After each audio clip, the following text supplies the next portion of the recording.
Well, good morning. 555 has arrived, and number 5 is alive. Yeah, it's the quintessential essence of life itself. It's the life force energy that we need to integrate within our own consciousness so that we can transform 666. And that's what this is about today. The goal is to end financial tyranny, is the title that I've given to this talk. Make no mistake about it, 666, the beast, is a system of human slavery, using a fraudulent money system to keep humanity in lack consciousness, forever chasing money and material things so that we, the people, do not awaken to the realization of who we are as spiritual beings having a human experience. I thank God that at least some of those in what has been the ruling elite royal bloodlines on planet Earth seem to have awakened to the will of Creator and are hearing the cry, "Set my people free."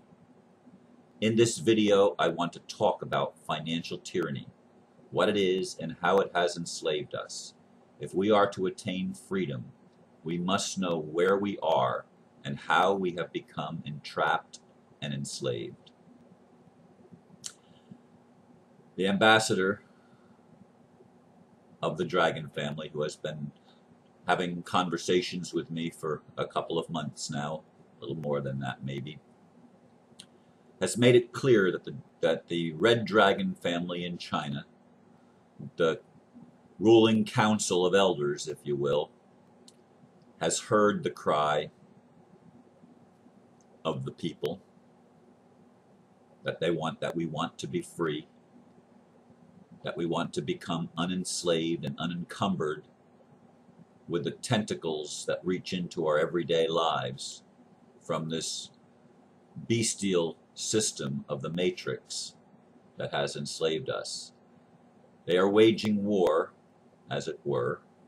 I don't even like using that word, but okay. They are waging war against human ignorance and financial tyranny.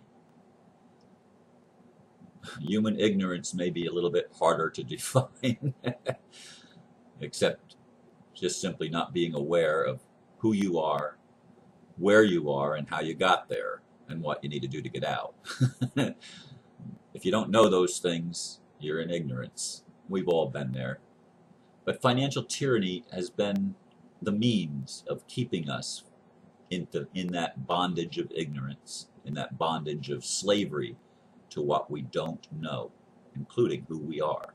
We are, as I said in the blurb, spiritual beings having a human experience.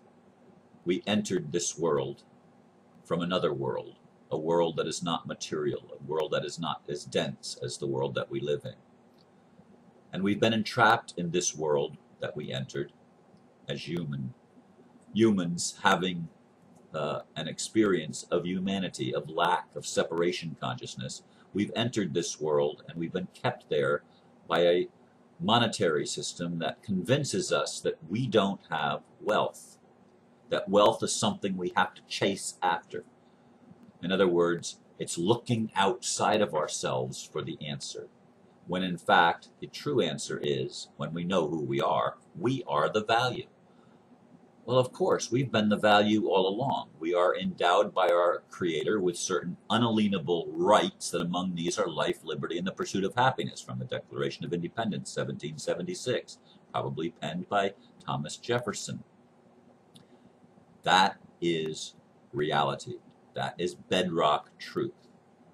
But we don't know it because we've been convinced, like my friend Peter Van Runt posted a comment on his webpage of a man standing before a judge with the big powder wig, obviously in a Commonwealth nation. And the judge is saying to this man standing there with a big frown on his face, you do realize that exposing the illegal things your government has been doing is illegal? And that's the conundrum that we're in the monetary system. It's total fraud.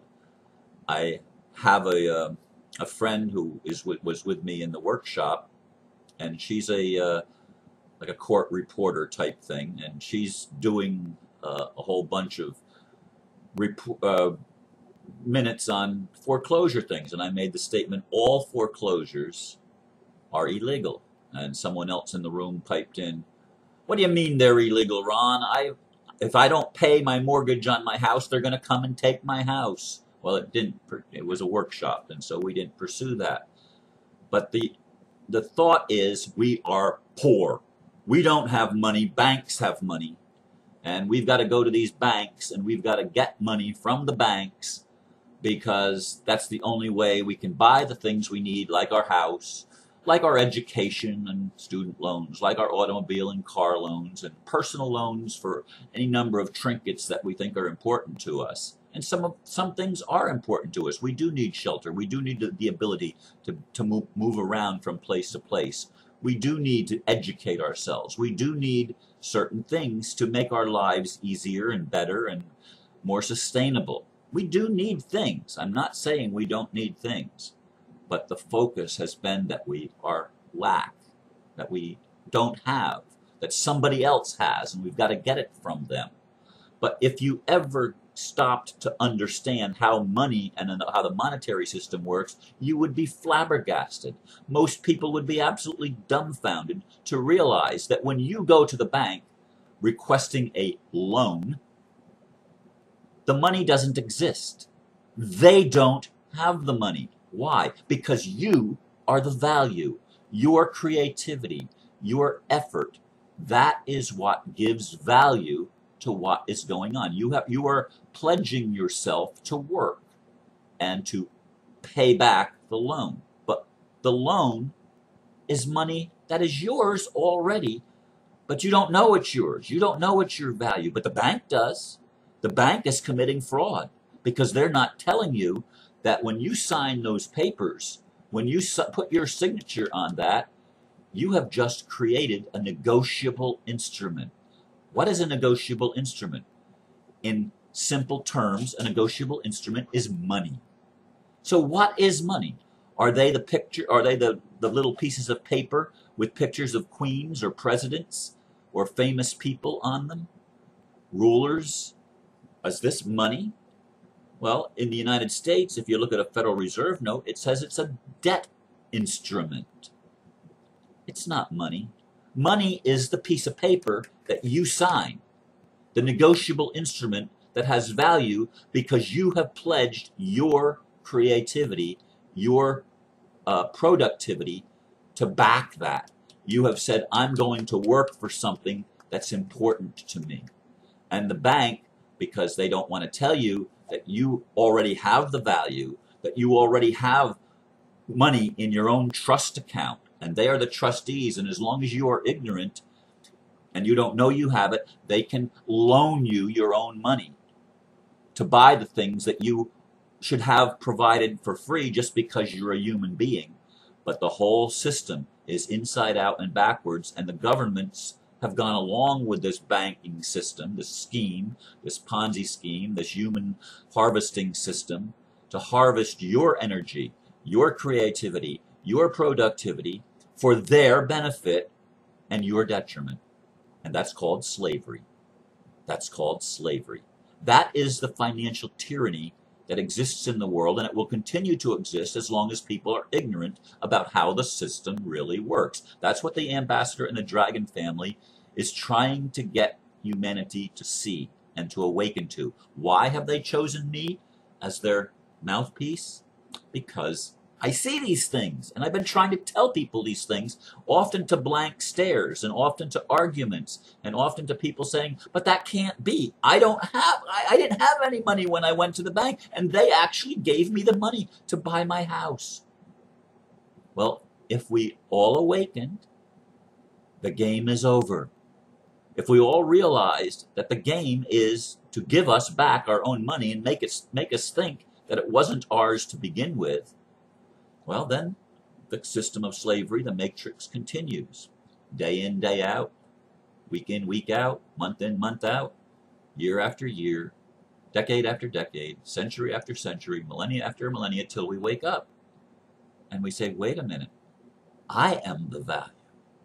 I am the creator of this reality, and I can define it any way that I want, and I'm choosing not to define myself as a victim, as a slave. I'm choosing to define myself as the creditor, not the debtor, because the truth of the matter is, when the bank takes that negotiable instrument, it is deposited into their account as an asset. Now, where did they get that asset? They got it from you. That's the truth. Now, as long as you think that it isn't yours, you're a slave. You're going to continue to chase after things that are already yours, but you don't know they're yours. And that's the trick. That's the delusion. That's the illusion of separation, that you are separated somehow from your good, when in fact, your good is that you can create. Your good is the fact that you can work and produce things with your hands. You can make things. You can serve. And service is a good. It is a commodity. You can serve others. And by serving others, you're serving yourself. Ah, the paradox. What you give away is what you have. You've given it away, and now you can have it. And that's what the collateral accounts are all about. And why doesn't the dragon family want to just release them blanket? Because humanity hasn't awakened yet to understand how the system works. The system works because you are ignorant, and I've been ignorant, and we haven't realized who we are. We haven't made it real in our own lives. So we have been victims of those that perpetrate the victimhood. And that's been their role all along, is to perpetrate the victimhood, to continue the system of human slavery so that they can milk the fat of the land, so to speak. They can milk all of the good and keep us, their source. We are their source. Do you understand that? Our source is Creator, and Creator is in us. It's who we are. But their source of maintaining their power structure, of maintaining their delusion that they are the elite, they are the rulers, they can maintain that only when you are ignorant of how it works. They are trustees of the collateral accounts. They are the ones whose job it is to hold that wealth for us. And the governments know this, or at least certain people in the government realize this. But by divine decree, it doesn't belong to them. They are only holders or custodians of the funds. And that's what the dragon family is trying to tell us. They're trying to tell us that they realize that they are custodians, but they have a responsibility to prime source, to Creator, to make sure that we, the people, get it. And will we get it if they just hand it out? And we still haven't learned who we are. We still haven't realized that money is us. We are the money. We are the ones who create negotiable instruments called contracts. Oh yes, you and I have the ability to contract. And a contract, in order for it to be lawful and valid, has to have all of the facts on the table, nothing hidden. Because if you hide facts, if one party hides facts from the other party, it nullifies and voids the contract. And that's why the OPPT came along and said to the corporations posing as governments, and the corporations as banks, and the corporations posing as Microsoft and General Motors and all of these other major corporations around the world, these multinational corporations, said to them, wait a minute, you're operating in human slavery. You're not negotiating fairly. You're not making lawful contracts. You don't have lawful contracts. All your contracts are null and void because you're dealing with something that isn't real, namely a corporation, which is a legal fiction. Did you know that? And did you know that that legal fictions, corporations, cannot contract with human beings because human beings are real and they're not? Both parties in a contract have to be equal parties, or otherwise they don't have the ability to contract. The only ones that have the ability to contract are those who are equal with each other. and each knows all of the facts involved, all of the conditions that are being agreed to. But the government doesn't work that way because they don't reveal them, because they're fraudulent. So what do? Because they can't contract with human beings, they make a name, and that name becomes the corporation. So they're contracting with the corporation. Your name in capital letters, and they own it, just as Kate of Gaia says. They own your name. And for you to use it without claiming it, without claiming that as your property, which I've done and others have done through the UCC1, without doing that, you are fraudulently using something that is owned by a corporation. But again, corporations are fraudulent because because the owners of the corporation assume no responsibility, or at most limited liability. They do not take possession and responsibility, and they are not accountable for what they do because that's how they've set up the system. It's the illegal things your government has been doing, and exposing that is illegal. It makes the government officials mad. Why? Because their game is coming to an end. 555 overtakes 666, and so does 444. And when we realize who we are, when we realize how the system is rigged against us to keep us enslaved, as long as we refuse to wake up, as long as we refuse to investigate, as long as we refuse to do the work that's necessary to educate ourselves as to who and what everything is. We are players in a drama. We are actors. A judge is an actor in a drama. All the CEOs and figureheads that are the heads of our governments and our institutions, they're actors. They're playing a role. And when you and I, the people, the 99%, realize that they are acting on our behalf because we still are ignorant, then we'll start to get and understand what hierarchies are all about and why they're here. Yes, they're doing a dastardly deed, but they're only able to get away with the dastardly deed because you and I don't do our homework. We don't take to heart the truth of the matter and investigate who we are. Instead, we drown our pain of being slaves. We drown it in alcohol. We drown it in drugs. We drown it in sex. We drown it in all sorts of external things, chasing after something else, instead of finding the answers that are with us, in us, and being revealed to us if you'll only open your eyes and ears to hear. That's what I've been trying to do. That's what I will continue to do. Thank God the Dragon family is on the same page, and they've employed me. Not that I've received any money or anything. I have not received or given any money to anybody or from anybody. Not ever. Not RUSA, not Swiss Indo, not OPPT, not the Dragon family. I've received nothing, but I continue to work, and my creativity, my productivity, what I do will ultimately pay rewards, because I made a decision way back 20 years ago that I would no longer chase money. I don't do anything for money, but all that I need will be provided because I've done my job, and I continue to do my job of awakening humanity. That's why I'm here. That's why you're listening. Namaste.